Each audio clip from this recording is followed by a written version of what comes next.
What's going on, guys? Hope everybody's doing well. Today we're going to be taking a look at the Sig Sauer P226 Legion in single action only.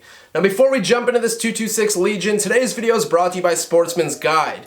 Sportsman's Guide is not only an online gun retailer, they have a huge selection of anything involving the outdoors, from hunting, camping, fishing, house supplies, gun stuff, military surplus, the list just goes on and on. Shout out to those guys for sponsoring the video. They've been a big help this year, so definitely head over and show those guys some love.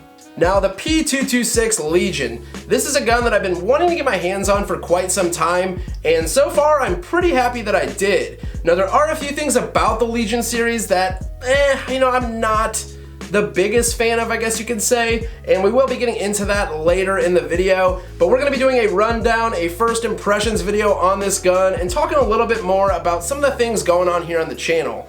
So the 226 Legion is a variation of Sig Sauer's classic P226. Now if you guys don't notice the name of the channel, I'm sure some of you guys have been around, Glock Guy 226, well the 226 comes from the Sig Sauer P226. I've always had some sort of variation of SIG in the collection, mainly 226s from Mark 25s, the 226 Combat, some of the older West German SIGs, and I don't know why, but I've just always really liked them. Now with this 226 here, this is a single action only, so very different than the double action single action that SIG is known for on their 226s. I've never minded it. I've always kind of liked the decocker on the 226s, but the single action only 226 Legion is kind of growing on me. Now the previous owner did not register this with the Legion program, so I was able to do that. I just received my Legion case and the coin. We will be going over that stuff here in a little bit. But the 226 Legion has kind of a cool program behind it. I'm not sure if it's worth the extra money. The gun itself and the upgrades that the gun itself has is definitely worth the extra money, but I feel like some of that is kind of just like buying into, I don't know how you want to say it, but like buying into a club or something that really isn't that big of a deal. Now the 226 Legion has a few differences right off the bat that are pretty noticeable from a lot of other 226s out there, and the first and main upgrade in my opinion is going to be this trigger.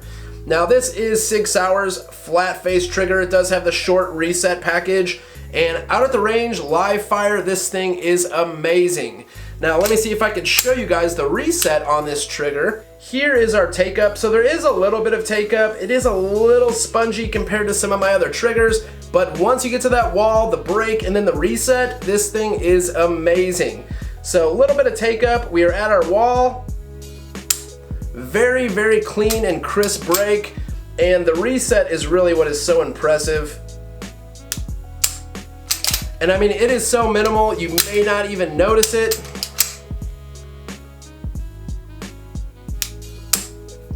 It is extremely minimal, and when you're out shooting this, like actual live fire, this trigger feels amazing.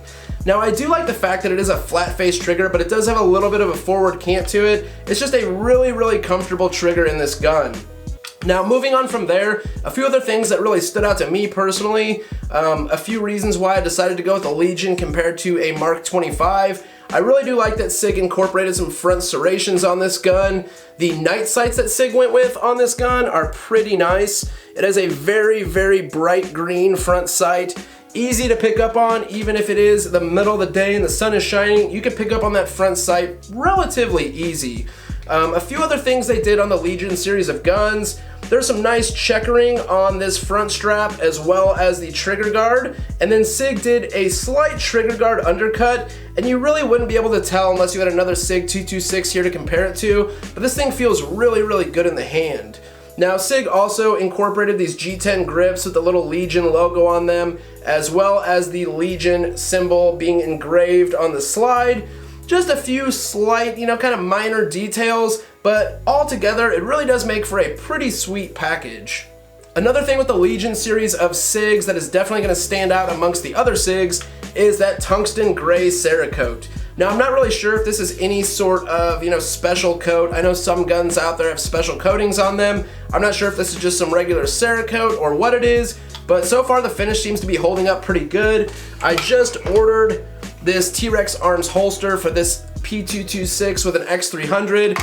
Great fit. T-Rex makes some awesome stuff. This is an OWB holster to run on a battle belt, but very positive click.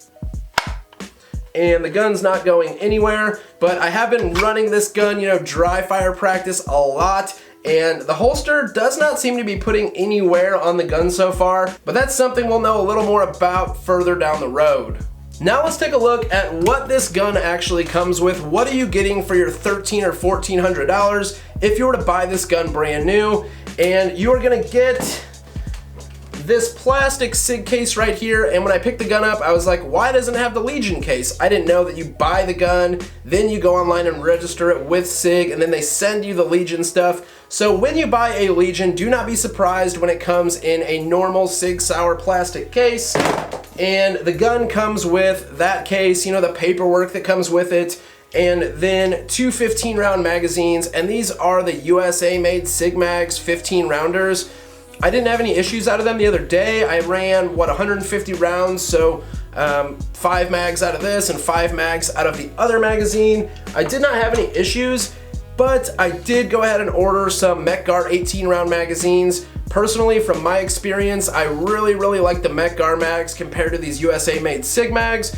So these will definitely stay around, they will get used, but I plan on using those 18-round Mech-Gar mags more than anything. Now I will be rolling in some footage out at the range with the 226 Legion. I didn't record a ton that day. It was like a little over 100 degrees. It was sweaty. I could barely grip the gun. I kept having to re-grip the gun because my hands were so sweaty. But it's definitely good to get out in different weather conditions to see how the gun's gonna perform and how you are gonna perform with that gun. But let's take a look at this Legion case. Now the Legion case is pretty nice. When I went online and registered through the Legion program, I think they said altogether this case with the little coin inside was like $110.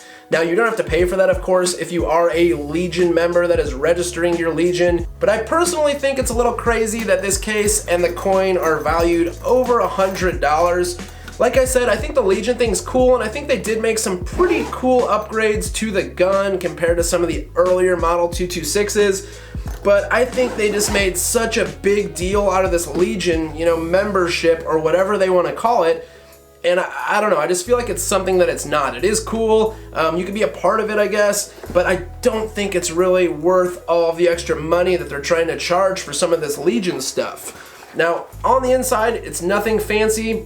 The foam's pre-cut out, and I actually cut it out a little bit more for my X300, and then it comes with the Legion coin. Not too big of a deal. It is a nice case. Like I said, I'm not knocking it. It is a decent case, but I just don't know if all of the Legion hype behind it is really worth the extra, you know, $300 or $400 by the time it's all said and done. Let's put this case back, and there are a few things on the P226 Legion that I wish they would have done a little differently. Now the first one is going to be the slide release, slide stop, whatever you want to call it. On all of Sig's Legion guns, they did kind of minimalize the controls, so that slide stop, slide release is definitely tucked in there. Really good. It's very hard to get to if your safety is on, it's very hard to get to if your safety is off. So if your safety is in the downward position like that, it makes it very hard to get to that slide release, and I hate that they did that. If the safety's up and on, you can get to the slide release pretty easily, but while shooting, I personally like to run my slide release when I throw a new magazine in there, and while the safety's off, you almost have to go, and I'll show you, say we're shooting, the slide's locked back, put a new mag in, you almost have to go over, completely over that safety to hit the slide release, and even at that, you have to like break your grip to do it. My hands aren't very big, my fingers aren't that long. That may not be the case for everybody, but I just really don't like the fact that I would have to flip my safety on, run that slide release, then flip the safety back off. I'm just not used to running guns with safeties. After running 150 rounds through this, I picked up my Glock 19X, and it was just so much more simple. This gun shoots great, very accurate. I really didn't have a lot of time to do like accuracy testing or anything. I was just happy with its performance in those 150 rounds. But there are a lot of little things like that where it's like, you know, this is a really nice gun. I'm looking forward to running some more rounds through it.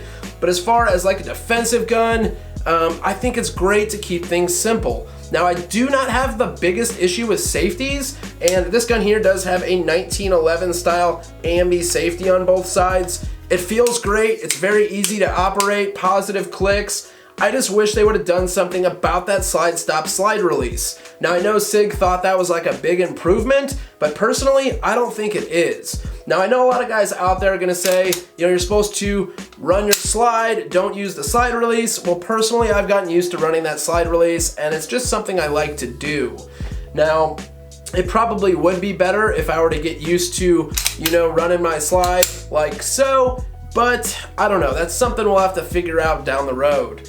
Now, I was online kind of looking for a workaround as far as the slide release goes, and I did see where you can purchase a normal Sig Sauer P226 slide release where it's not minimalized like the Legion series. So I was thinking about ordering one of those and seeing if it sticks out just a little bit more, and maybe it would be easier to hit that while I am reloading the gun. I don't know, that's something we'll have to try out down the road. I think it was like 20 bucks, so it's worth it to try it. We'll just have to see what happens. Now, as far as the 226 itself goes, I believe this is a very well-proven gun. It has stood the test of time, nothing like a 1911, it hasn't been around that long, but this gun has definitely proven itself over the years, and it is a great firearm. Now, as I mentioned earlier in the video, I've kind of been bitten by the steel frame gun bug here lately. I've been wanting some steel framed pistols. Just something about, how heavy they are and the feel of them. I don't know why, but it's just something that I've really been wanting to get into a little bit more lately. That's not to say we're gonna stop doing anything with polymer guns or stop carrying polymer guns. It's just, I want to explore some other guns on the market. Now, if you guys have any other guns that you would like to see, definitely leave it down in the comment section below, and we'll see what we could do to get those here on the channel. But for now, I'm gonna put this Legion up, and we're gonna talk a little bit about some upcoming things on the channel. Now, as far as channel updates go, we are currently in July of 2019, like mid-July. I have some pretty cool things planned for the next few months as far as shooting trips, going to shoots and things like that. So definitely be on the lookout for that. I think we're gonna be going to North Carolina here in a few months, maybe Alabama. So definitely stay tuned for all of that stuff. And if you guys would like to see some videos with Tactical Toolbox, I've been thinking about going out to Arizona and spending some time with him. So let me know what you guys think down in the comment section below. But for this video, I think that's gonna wrap it up. So if you guys have any further questions, definitely leave it down in the comment section below. And as always, thank you guys for watching. I really do appreciate all the support. I'll catch you guys in the next one.